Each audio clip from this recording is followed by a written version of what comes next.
Chapter 11. What I Heard in the Apple Barrel. "No, not I," said Silver. "Flint was captain, I was quartermaster, along of my timber leg. The same broadside I lost my leg, old Pew lost his deadlights. It was a master surgeon, him that amputated me out of college and all, Latin by the bucket, and what not, but he was hanged like a dog and sun-dried like the rest at Corso Castle. That was Robert's men, that was, and comed of changing names to their ships, Royal Fortune and so on. Now what a ship was christened, so let her stay, I says. So it was with the Cassandra, as brought us all safe home from Malabar, after England took the Viceroy of the Indies. So it was with the old Walrus, Flint's old ship, as I've seen amuck with the red blood, and fit to sink with cold." "Daw!" cried another voice, that of the youngest hand on board, and evidently full of admiration. "He was the flower of the flock, was Flint." "Davis was a man too, by all accounts," said Silver. "I never sailed along of him, first with England, then with Flint. That's my story, and now here on my own account in a manner of speaking. I laid by 900 safe from England, and 2,000 after Flint. That ain't bad for a man before the mast, all safe in bank. 'Tain't earning now, it's saving, does it? You may lay to that. Where's all England's men now? I don't know. Where's Flint's? Why, most of 'em on board here, and glad to get the duff. Been begging before that, some on 'em.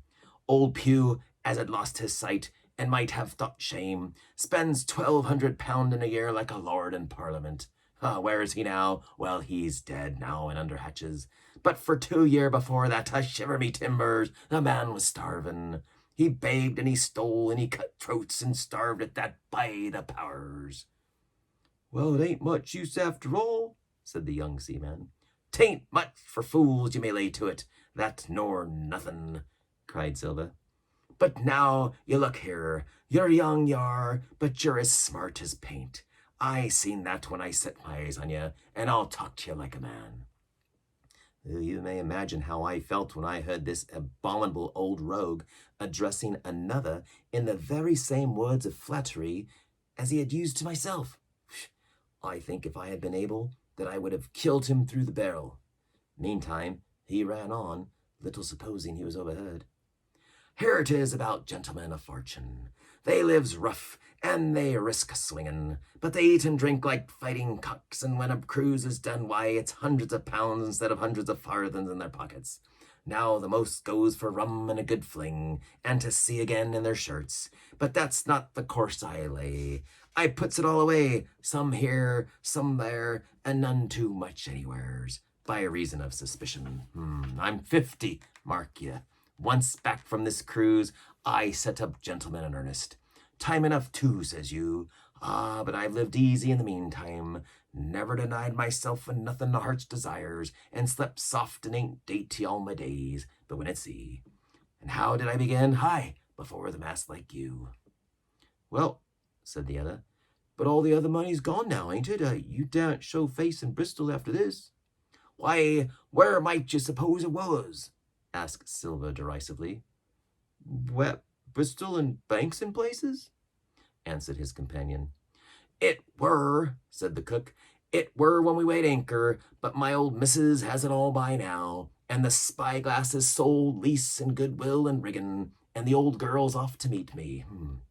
I would tell you where, for I trust you, but I'd make jealousy among the mates."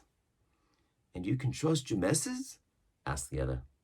"Gentlemen of fortune," returned the cook, "usually trust little among themselves, and right they are, ye may lay to it. But I have a way with me, I have. When a mate brings a slip on his cable, one as knows me, I mean, it won't be in the same world with old John. There was some that was feared of Pew, and some that was feared of Flint, but Flint his own self was feared of me, feared he was and proud.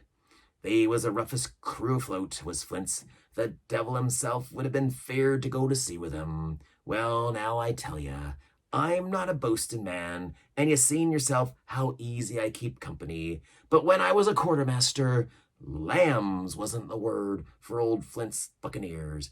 You may be sure of yourself in old John's ship." "Well, I tell you," replied the lad. I didn't half a quarter like the job till I had this talk with you, John, but there's my hand on it now. And a brave lad you were, and smart too, answered Silver, shaking hands so heartily that all the barrel shook. And a finer figurehead of a gentleman of fortune I never cut my eyes on. By this time I had begun to understand the meaning of their terms. By a gentleman of fortune, they plainly meant neither more nor less than a common pirate, and the little scene that I had overheard was the last act in the corruption of one of the honest hands, perhaps of the last one left aboard.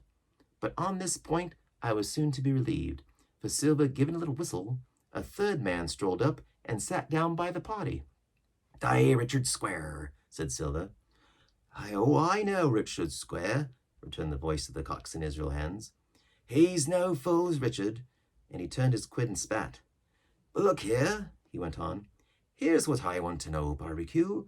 How long are we going to stand off on that blessed bum boat? I've had almost enough of Captain Smollett. He's hazed me long enough, by thunder. I want to go into that cabin, I do. I want their pickles and wines and that." "Israel," said Silver, "your head ain't much account, nor ever was. But you're able to hear, I reckon. Leastways, your ears is big enough. Now here's what I say. You'll berth forward, and you'll live hard, and you'll speak soft, and you'll keep sober, till I give the word, and you may lay to that, my son." "Well, I don't say no, do I?" growled the coxswain. "What I say is when. That's what I say." "When? By the powers!" cried Silver. "Well, now, if you want to know, I'll tell you when. The last moment I can manage, and that's when. Here's a first-rate seaman, Captain Smollett. He sails the blessed ship for us. Here's this squire and doctor with a map, and such, and I don't know where it is, do I? Nor more do you, says you. Well, then, I mean the squire and doctor shall find the stuff, and help us to get it aboard, by the powers. Then we'll see. If I was sure of y'all, sons of double Dutchmen, I'd have Captain Smollett navigate us halfway back again before I struck." "Why, we're all seamen aboard here, I should think," said the lad Richard. "We're forecastle hands, you mean," snapped Silver. "We can steer a course, but who's to set one? That's what all you gentlemen split on first and last. If I had my way, I'd have Captain Smollett work us back into the trades at least. Then we'd have no blessed miscalculations in a spoonful of water a day. But I know the Searcher. I'll finish with him at the island as soon's the blunt's on board, and a pity it is. But you're never happy till you're drunk, split my sides. I've a sick heart to sail with the likes of you." "Easy all along, John," cried Israel. "Who's a crossing of you?" "Why, how many tall ships think you now have I laid aboard, and how many brisk lads drying in the sun at Execution Dock?" cried Silver. "And all for this same hurry and hurry and hurry, you hear me. I seen a thing or two at sea, I have. If you would only lay your course and point to windward, you would ride in carriage as you would. But not you, I know you. You'll have your mouthful of rum tomorrow, and then go hang." "Everybody know you was a kind of chaplain, John, but there's others as could hand and steer as well as you," said Israel. "They liked the bit of fun they did. They wasn't so high and dry, nohow, but took their fling like jolly companions, every one." "So?" says Silver. "Well, and where are they now? Pew was that sort, and he died a beggar man. Flint was, and he died of rum at Savannah. Aye, they was a sweet crew, they was, only where are they?" "But," asked Richard, "when do we lay 'em athwart, and what are we to do with 'em anyhow?" "Aye, there's the man for me," cried the cook admiringly. "That's what I call business. Well, what would you think? Put 'em ashore like maroons? That would have been England's way. Or cut 'em down like that much pork. That would have been Flint's or Billy Bones's." "Tell Billy was the man for that," said Israel. "Dead men don't bite," says he. "Well, he's dead now himself," he says. "He knows the long and short of it now, and if ever a rough hand come to port, it was Billy." "Right you are," said Silver. "Rough and ready, but mark you here. I'm an easy man. I'm quite the gentleman, says you. But this time it's serious. Duty is duty, mates. I give my vote. Death. When I'm in Parliament and riding in my coach, I don't want none of these sea liars in a cabin a coming home, unlooked for like the devil at prayers. Wait is what I say, but when the time comes, why, let her rip. John, cries the coxswain, sure the man. You'll say so, Israel, when you see, said Silva. Only one thing I claim Trelawney. I'll wring his calf's head off his body with these hands. Richard, he added, breaking off, you just jump up like a sweet lad and get me an apple to wet my pipe like. You may fancy the terror I was in. I should have leaped out and run for it if I had found the strength, but my limbs and heart alike misgave me. I heard Richard begin to rise, and then someone seemingly stopped him, and the voice of Hans exclaimed, Oh, stow that, don't go sucking on that bills, John. Let's have a go of the rum. Richard, said Silva, I trust you. I've a gauge on the keg, mind. There's the key. You fill a pannikin and bring it up. Terrified as I was, I cannot help thinking to myself that this must have been how Mr. Arrow got the strong waters that destroyed him. Richard was gone but a little while, and during his absence Israel spoke straight on in the cook's ear. It was but a word or two that I could catch, and yet I gathered some important news, for besides other scraps that tended to the same purpose, this whole clause was audible. Not another man of them will join. Hence, there were still faithful men on board.